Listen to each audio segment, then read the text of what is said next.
नाम जप कीजिए आप। सभी आप लोगों से हाथ जोड़ के वंदना करता हूँ। हमारा जो चैनल है श्री सोनू महाराज, वो चैनल जरूर सब्सक्राइब करें और इन वीडियो को शेयर करते रहिए। आप मुझे बता सकते हो कथा कहाँ विश्राम दिया था कल? कल हमने कथा को कहाँ रोका था?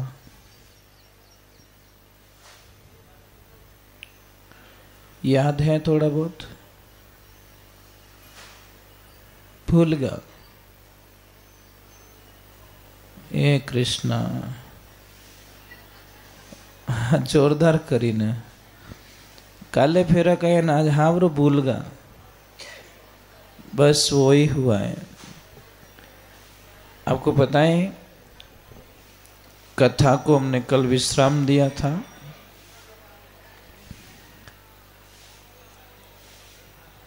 उस धुंधकरण का मोक्ष हुआ था कथा के माध्यम से।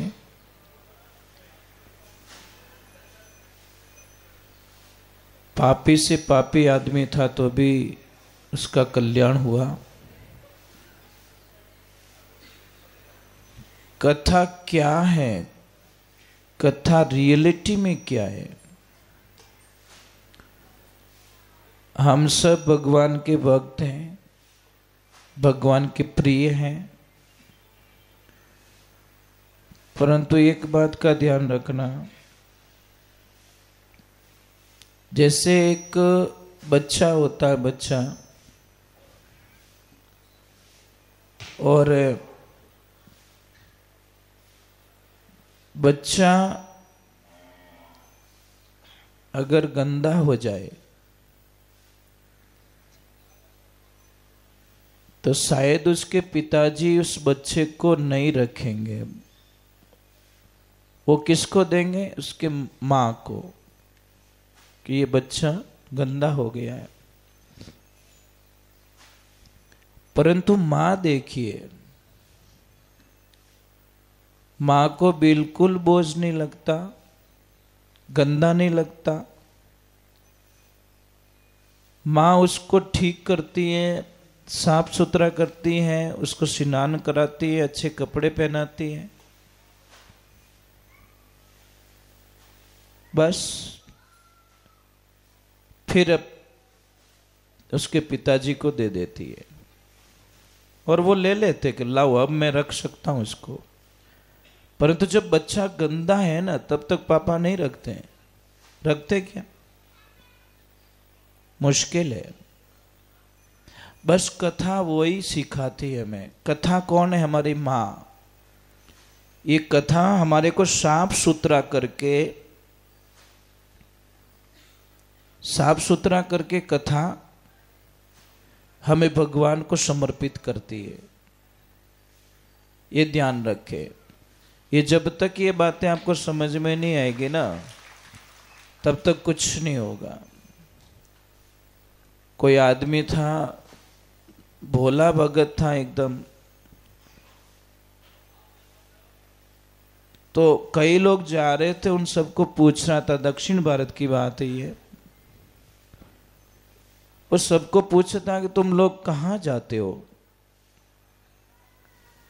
बोला कि हम हरिद्वार जाते हैं, गंगा में स्नान करते हैं। तो उससे क्या होता है? वो बोलता है गंगा मैया हमारे मैल धो देती है। उसने बोला ठीक है, मैल धोते तो हम भी जाते हैं एक बार गंगा मैया के पास में। वो तो एकदम भोला आदमी था, उससे संसार से कोई इतनी प्रवृत्ति नहीं थी, संसार से दूर था। गंगा के किनारे जाके बैठा और विचार करने लगा कि ये सारे लोग यहाँ स्नान कर रहे हैं, इनका मैल धुप रहे हैं, तो चलो गंगा को पूछ लेते हैं, थोड़ा प्रश्न कर लेते हैं। तो गंगा मैया को पूछा कि मैया मुझे आपसे बात करनी है। वो तो बोला था, अभी उसकी बात कौन टाल सके। तो गंगा मैया ने बोला, बोल भाई क्या? कि मुझे एक शंका है, वो थोड़ी मेट दीजिए। कि क्या? कि आप लोगों के मैल धोते हो, आप में स्नान करते तो पाप डूब जाते हैं। तो हमें बताओ मैया, जो ये पाप होते हैं ना, तुम्हारे पाप कहाँ डूबते होंगे? तुम तो पूरी गंदी हो जाती है, लोग या स्नान करते वो करते हैं। तो गंगा मैया का उत्तर वापस सुनना आप, कि मैं भी पूरी गंदी हो जाती हूं लोगों के मैल से, इनके पापों से मैं भी पूरी गंदी हो जाती हूं, पर मेरे पाप कहाँ डूबते? मेरे भी तो, मुझे भी तो पाप धोने हैं ना। कि जब गाय माता आती है और गाय माता जब पानी पीती है और उसके चरण स्पर्श करती हो ना, तब जाके मेरे पाप खत्म होते, नहीं तो मैं पापी नहीं बन जाती हूं। इसका मतलब क्या है? गाय माता, गंगा के भी पाप ये गाय माता धोती है। तो आप लोगों को ध्यान रखे कि गाय माता की जो सेवा करते हो उसमें स्वार्थ का भाव नहीं होना चाहिए, निस्वार्थ भाव से। क्योंकि भक्ति दो प्रकार की, निष्काम और सकाम। सकाम भाव से भक्ति करोगे तो आपको रोना रोना आएगा, क्योंकि आप उसमें लिस्टें बोलते रहोगे, भगवान अब ये कर दो, अब ये कर दो, लायली फेरी में ओ मांगो, उन फेरी में ओ मांगो, मतलब डिमांड हमारी बढ़ती जाएगी। और निष्काम भाव से की हुई भक्ति, अब ट्राई करके देखो आप, जो नहीं मिलना उससे कई गुना आपको मिलेगा। अब ट्राई करके देखिए, निष्काम भाव से, सकाम भाव से नहीं, निष्काम भाव से भक्ति कीजिए। परंतु हम एक दिन का उपवास रखते हैं ना, उसके बदले में भी कुछ मांग लेते, डिमांड। तो ये भगवान की भक्ति नहीं है, भगवान के साथ में सौदा हो गया, सौदा, एग्रीमेंट हुआ। भाई मैं भूखो मरियो आको दिन, सामने आकाशनो खोलू ओ मंथन देनो पड़ी। तो ये तो भाई सौदा हो गया ना, एग्रीमेंट हो गया, मैं भूखा मरा तू मुझे दे। सौदा मत कीजिए, भगवान के साथ में सौदा एग्रीमेंट नहीं होना चाहिए। भगवान जो नहीं मांगता है ना, उसको देखो आप, उसके पास उसको बहुत सुख मिलता है। मिल जाएगा तो भी सुख, नहीं मिले तो भी सुख। रोना किसको पड़ रहा है भाई? जिसकी सगाई नहीं हुई तो उसको कौन बोलेगा तेरा संबंध टूट गया क्या? अरे बोला हुआ ही कहां था पहले तो। रियोडो वे तो प्रॉब्लम ना आवे ना। इन चीजों को जब तक नहीं समझ में आएगा तब तक हम भगवान की भक्ति नहीं कर पाएंगे। कई बार महिला मंडल है, आप में भजन गाते हो आप लोग, कि मैंने कई जगह सुना माता बहने बहुत अच्छा भजन गाती है और गा के भी बहुत अच्छे भजन गाती है। तो एक दिन कई बहनें भजन गा रही थी, तो वो भजन चालू था, बोलो कोयल वाला बोल, कागोनी बोली छोड़ दे, ऐसा भजन चल रहा था। तो भजन पूरा होने के बाद मैंने पूछा कि खाली आप इस भजन को गाते हो कि आप में बदलाव भी आया है? भजन गावो जीते तो तुम्हें बढ़िया लगे ना, आपकी भाषा सुधरी कि नहीं सुधरी? बस मैं यही कहता हूं, गाने से कुछ नहीं होगा, आप जीवन में उसको फॉलो करो, और फॉलो नहीं करोगे तो आपको कोई बेनिफिट नहीं मिलेगा। तो हम चलते हैं भगवान के चरणों में, कथा में प्रवेश करते हैं। कल कथा को विश्राम दिया था वहां पे। गोकर्ण जी महाराज ने अपने भाई को मोक्ष दिलाया। अब प्रश्न आ रहा है वापस, सूत जी महाराज को प्रश्न किए जा रहे हैं। प्रश्नों में बहुत सारे प्रश्न हैं। भगवान अजन्मे हैं, भगवान की भक्ति किसकी करनी चाहिए। तो सूत जी महाराज ने बोला कि इन सबके प्रश्नों का जवाब देने से पहले मैं सुखदेव जी महाराज का वंदन करूंगा, क्योंकि वो हमारे गुरु जी के पुत्र हैं और योगी भी हैं। सुखदेव जी महाराज कौन है? कहते हैं कि वैकुंठ धाम में रहते थे सुखदेव जी। तो राधा रानी ने बोला कि सुखदेव तुम्हें मृत्युलोक में जाना है, धरती पे जाना है और वहां पे जाके भगवान की कथा का प्रचार प्रसार करना है। वो बोला नहीं मैया, मैं नहीं चाहूंगा वहां पे, क्योंकि भगवान की माया है ना, माया के चक्कर में पड़ जाऊंगा। अब रियलिटी क्या है पता है? ये जो दिख रहा है ना, ये दिखने वाली चीज, ये सब माया है भगवान की। और इस माया में हम लोग इतने उलझ जाते हैं, जको दिखे जो कोई छोका लागे अपन। बस यही समस्या पैदा हो रही है। मतलब माया के जाल में फंस गए हम लोग। ये दिखने वाली चीजें क्या, ये सब भगवान की माया है। कोई तो निकल गए बाहर और कोई नहीं निकल पाए, अभी भी दौड़ दौड़ फिरे। तो सुखदेव जी महाराज ने बोला नहीं, मैं नहीं चाहूंगा। तो राधा जी ने बोला कोई बात नहीं, भगवान की माया का असर तुम पे नहीं होगा, तुम जाओ। तो कैलाश पर्वत पे पक्षी और पक्षिणी रहते थे और उन्होंने अंडा दिया। अंडे के रूप में सुखदेव जी महाराज वहां पहुंचे हैं, पर अंडा तो हो गया। तो भगवान के मन में एक प्लान आया कि ये जब तक कथा नहीं सुनेगा तो आगे बोलेगा कैसे, कैसे सुनाएगा दुनिया को। तो उन्होंने, और जैसे ही मन में सोचा तो नारद जी के मन में विचार आया कि मेरे प्रभु का कोई प्लानिंग है। नारद कौन है? नारद जी ही भगवान का मन है, मन ही नारद जी है। अब गए कैलाश मानसरोवर, वहां पे गए और नारद जी ने बोला, जाके प्रणाम किया, सब बातचीत हुई। भगवान भोलेनाथ तो आपकी योग माया में साधना में बैठे। अब देखिए गुरु और शिष्य का नाता देखिए। नारद जी कौन है? परपता जी के गुरुदेव। परंतु परपता जी को नारद जी मैया कह के बुला रहे। क्या बोल रहे? मां, माता जी कह के बुला रहे।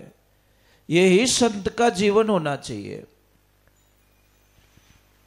अभी कई लोगों को मैंने देखा है कि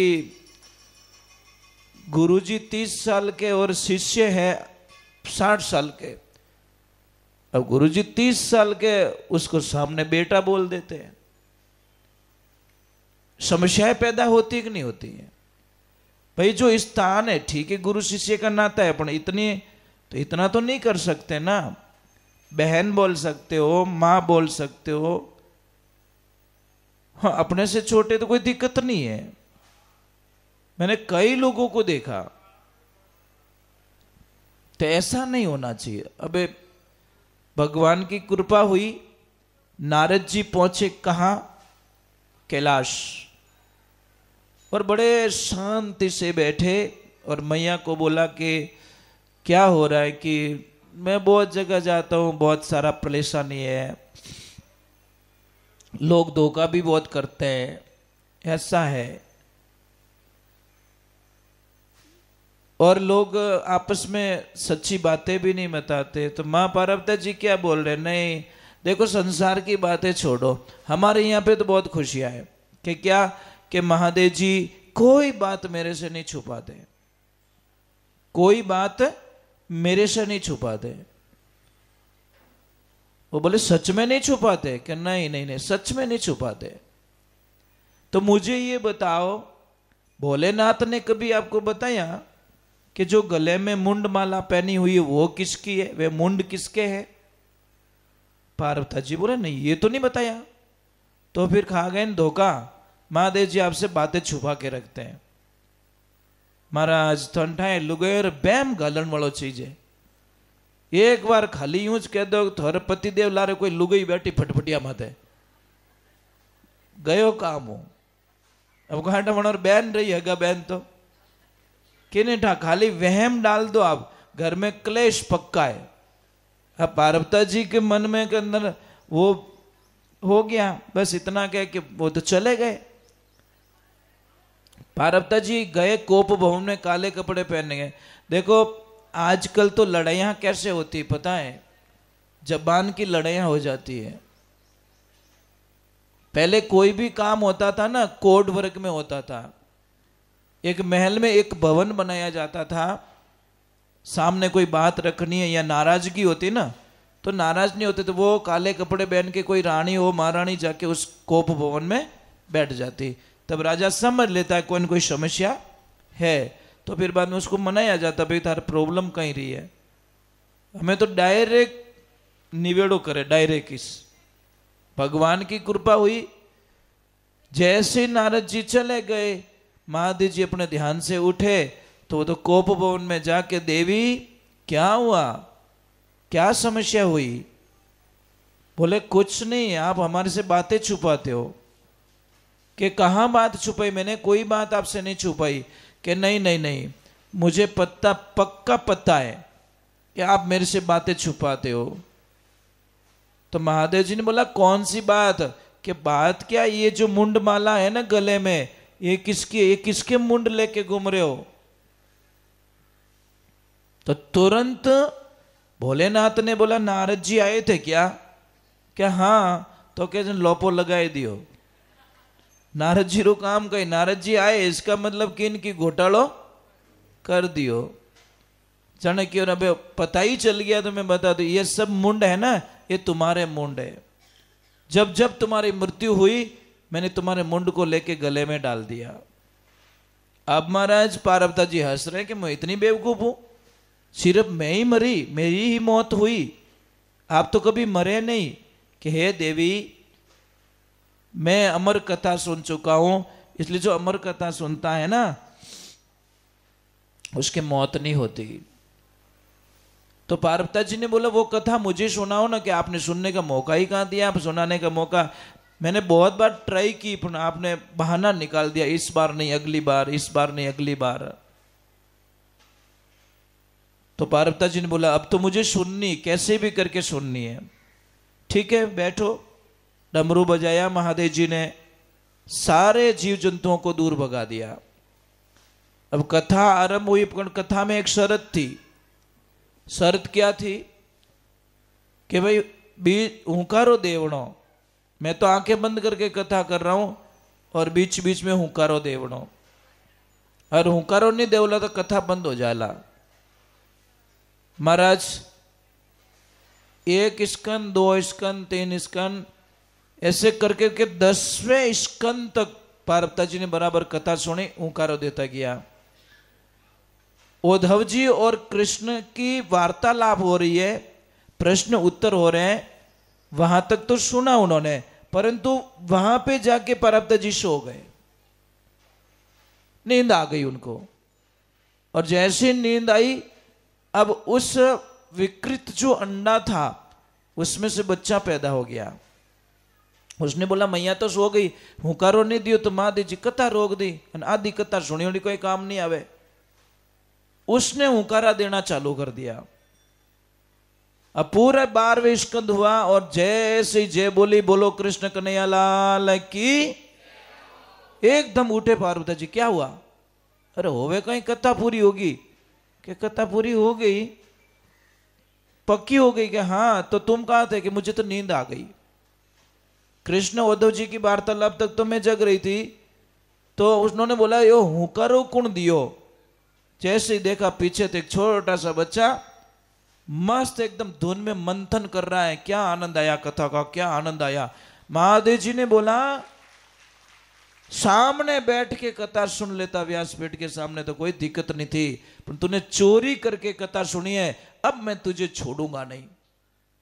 महादेव जी एक दो दिन तो खुश हुए, पर फिर तो उनका चेहरा चेंज हो गया। भाला निकाला, त्रिशूल निकाला, और जैसे त्रिशूल चलाने की कोशिश की, बच्चा एकदम पंख फड़फड़ाए और महाराज उड़ गया।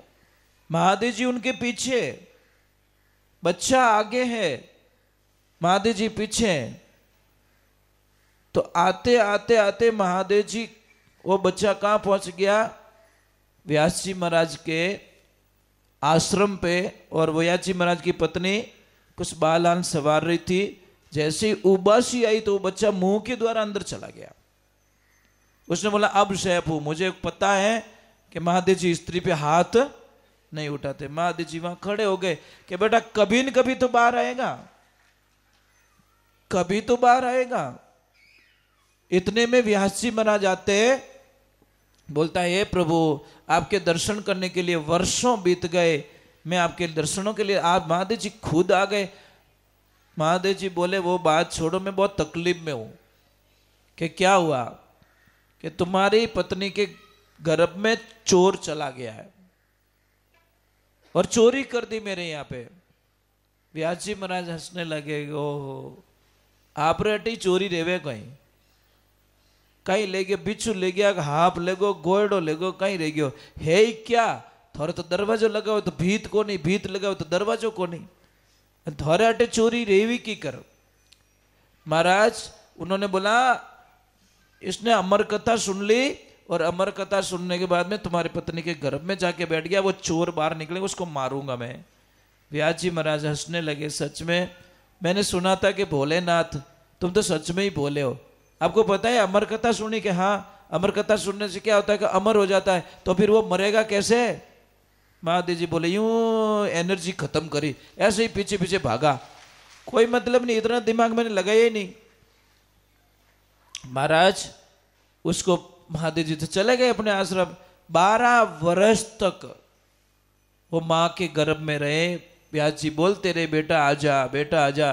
कि नहीं, मुझे ये माया है ना, वो मुझे लपेटे में ले लेगी। फिर बोला कि मायापति खुद आके मुझे विश्वास दिलाए तो मैं विश्वास कर सकता हूं। फिर नारायण खुद आते हैं और बोलते कि हे बेटा तू बाहर आ जा, तुझ मेरी माया का कोई असर नहीं पड़ेगा।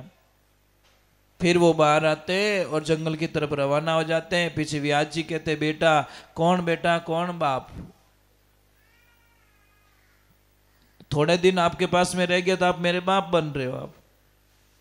फिर वो निकल जाते हैं और कहते हैं कि जब वो निकल रहे थे, व्यास जी महाराज पीछे पीछे दौड़ रहे थे। सरोवर में कोई देवियां स्नान कर रही थी, और जैसे सरोवर के पास में सुखदेव जी महाराज निकले तो कहते हैं कि कोई बहन ने अपने शरीर पे कपड़ा नहीं रखा, वो फ्री माइंड होके स्नान कर रही थी। पर जैसे व्यास जी महाराज गए तो उन्होंने अपने शरीर को ढक दिया। तो व्यास जी महाराज ने पूछा कि मेरा बेटा, जवान बेटा यहां से गया है और आप लोगों ने तन पे कपड़ा नहीं रखा, और मेरे को देखते ही आप मतलब तन पे कपड़ा डाल रहे हो। तो उन्होंने कितना अच्छा जवाब दिया, ध्यान से सुनना। उन्होंने क्या बोला कि व्यास जी महाराज आपके बेटे को तो पता ही नहीं है कि स्त्री क्या होती है, पुरुष क्या होता है, उसको तो पता ही नहीं है। पहले बात तो उसके सामने कपड़े पहनो या नहीं पहनो उससे कोई लेन देना उसके तो दिमाग में ही नहीं है कि स्त्री किसे कह रहे पुरुष किसे कहते हैं। वो तो दिगंबर है और इसके ऊपर कोई माया का प्रभाव, और आप तो माया जाल में फंसे हुए हो, गृहस्थी जीवन वाले हो। तो ऐसे सुखदेव जी महाराज, बोले सुखदेव जी महाराज की। तो ऐसे भगवान की लीला होती है, सुखदेव जी महाराज का जन्म होता है, सुखदेव जी महाराज की कथा होती है। अब भगवान की ऐसी लीला होती है, एक बात का ध्यान रखिए, कहीं पे भी आप कहीं पे भी जाओ, किसी के भी घर पे जाओ, परंतु किसी इस घर की बात उस घर में मत बोलो। ये बड़ा अपराध माना गया शास्त्रों में। हो सकता है आपकी छोटी सी बात किसके घर को उजाड़ दे, और कई घर उजड़ गए। छोटी सी इन घरी बात इन कह दी, इन घरी बात इन कह दी।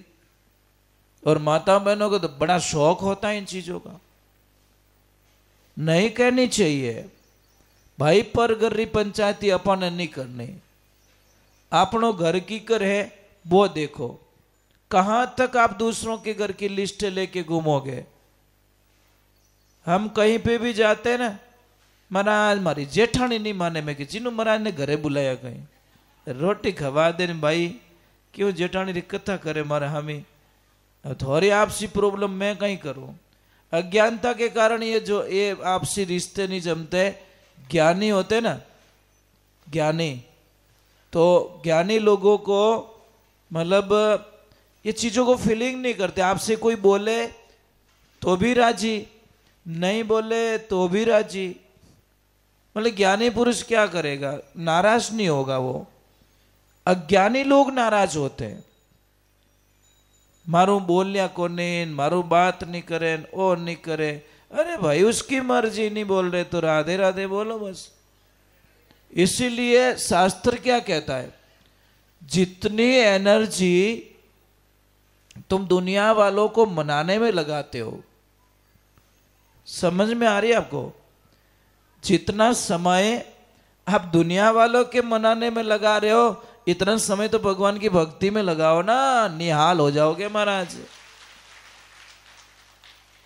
अब ब्याह मंडे जने देख जो बापड़ा ने भेंडो कर दे, एक ने लावे तो दूजोड़ो नहीं आवे, दूजोड़ा ने लावे तो तीजोड़ो नहीं, काका ने लावे तो भतीज नहीं आवे, बुआ ने लावे तो फूफो आवी को नहीं। हाँ सच में ये प्रॉब्लम है। तो इन लोगों को मनाने में हमारी एनर्जी वेस्ट होती है। इससे बढ़िया प्रभु की शरणागति लेवे, मनाए उसको, भगवान को। तो सबसे बड़ी साधना क्या बताइए, आप जितनी भी जबान से निंदा करते हो, और निंदा करने वाले की जबान से कभी अनुष्ठान पूरा नहीं होता। आप ट्राई कर दीजिए। आप अगर मुंह से गाली गलौज कर रहे हो और फिर यज्ञ में बैठते हो, आपको यज्ञ का फल थोड़ी मिलता है, मिलता ही नहीं है। ठीक है, फॉर्मेलिटीज हो गई कि मैं ओम रे माने बैठा ओम स्वाहा करिया, मिलता ही नहीं है फल, फालतू का लफड़ा ही है। जब जबान ही आपकी गंदी है, उस जबान से अपवित्र शब्द निकल रहे हैं, गंदे गंदे शब्द निकल रहे हैं, तो कैसे यज्ञ सफल हो जाएगा। आप गंदी थाली में खाना खाते हो क्या? जो थाली गंदी खा लोगे, आपको बोला जाएगा ये खाना खा लीजिए, आप खा लोगे क्या?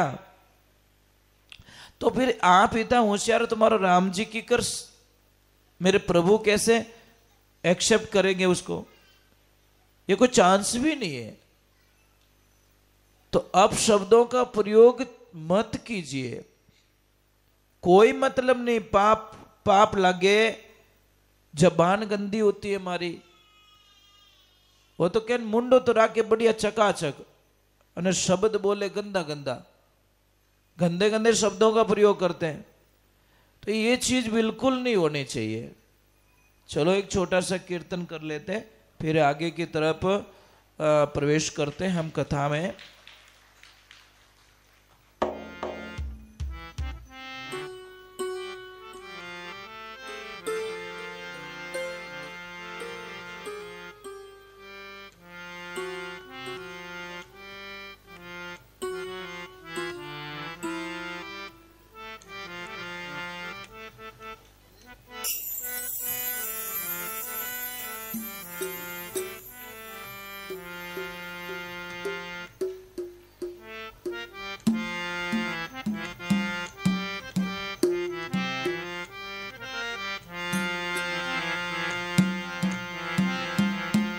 बोले कृष्ण कन्हैया लाल की, बोले बाल गोपाल की।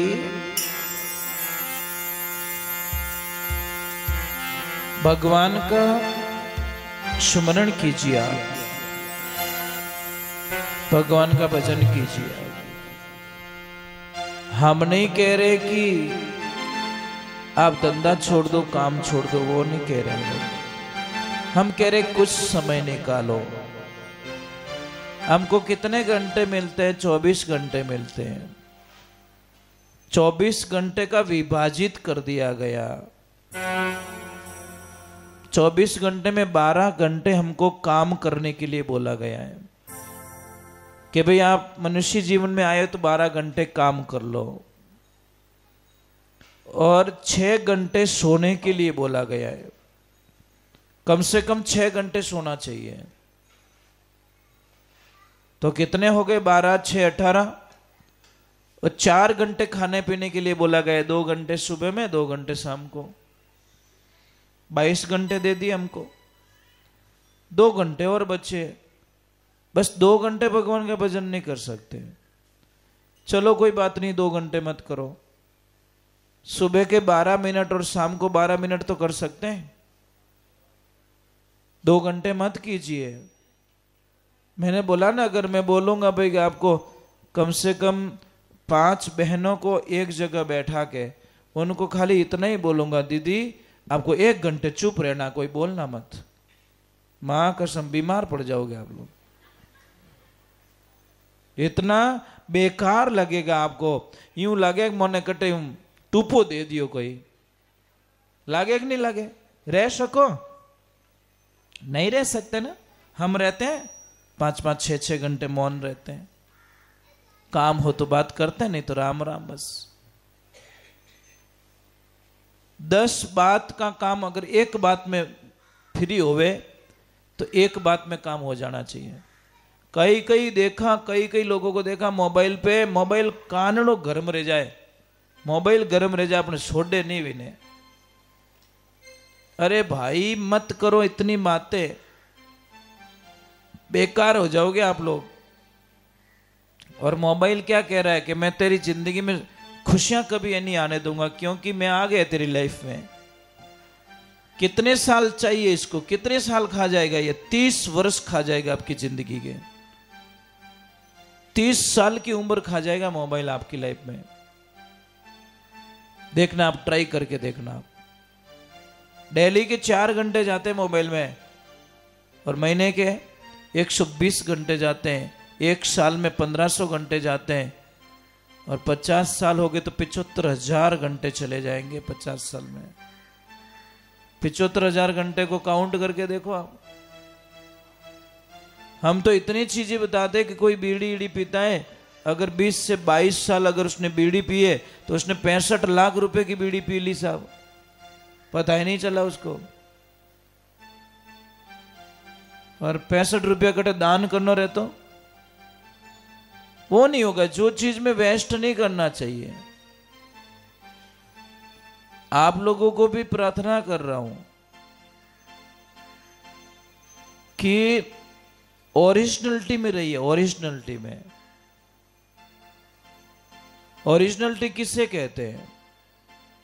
ओरिजिनलिटी कहते हैं जो भगवान ने हमें शरीर दिया वो, बस वो एग्री है।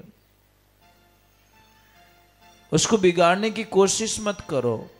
कई लोग कराते हैं, मेकअप कराते हैं, पछे घूमड़ा रहे मुंडा रे मोटा मोटा, पछे क्या स्किन की प्रॉब्लम हो गई, स्किन की।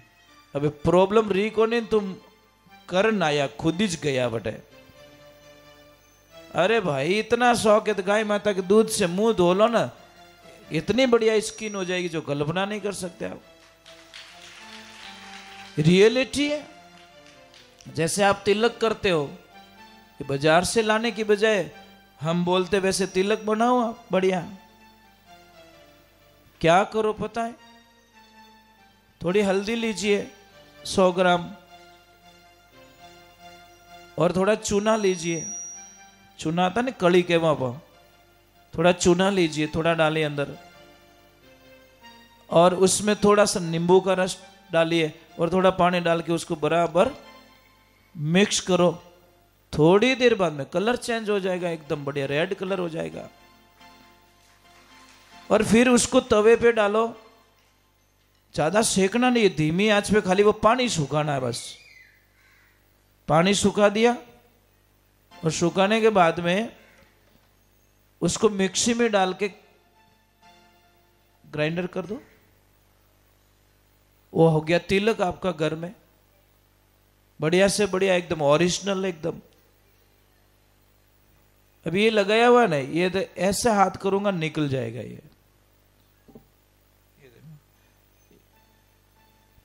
ये हल्दी वाला है। तो आप बना सकते हो घर में, पर क्या करें महाराज, आदतें ऐसी हो गई हमारी। दूसरे नंबर, कल मैंने एक चीज बताई थी कि वो बचे हुए, अच्छा आज आटो कम डाली रहे हो पुलोतन में ना, कम डाला होगा ना,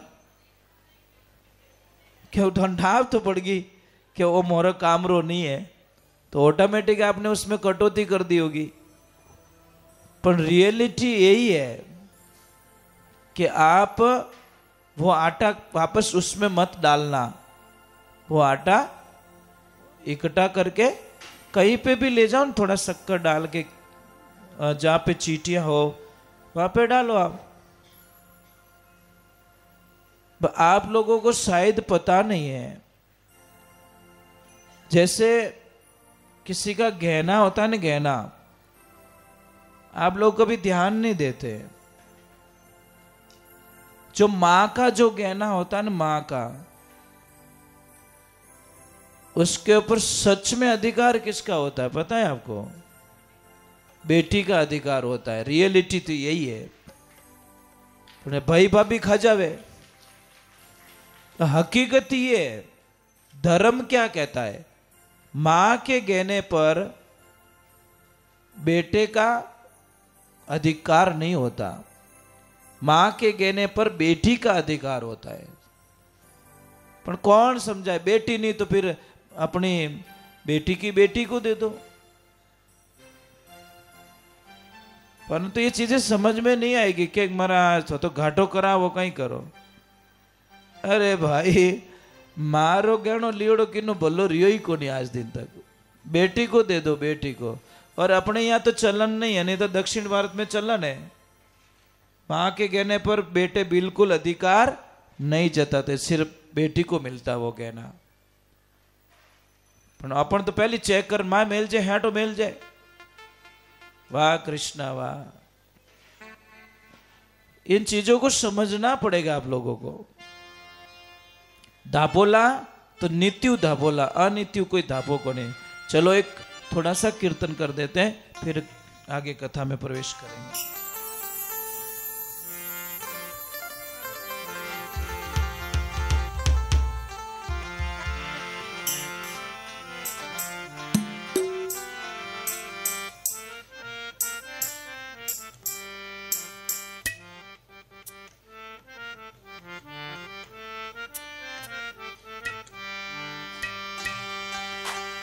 नाम जप कीजिए आप,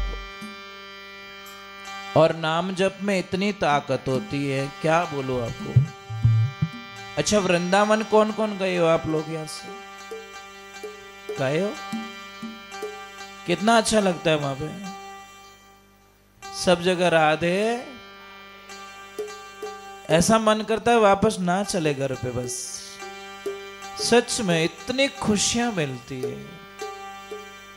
वहां पे। एक 10 दिन रह के आज आपकी भाषाएं बदल जाएगी, आपके विचार बदल जाएंगे।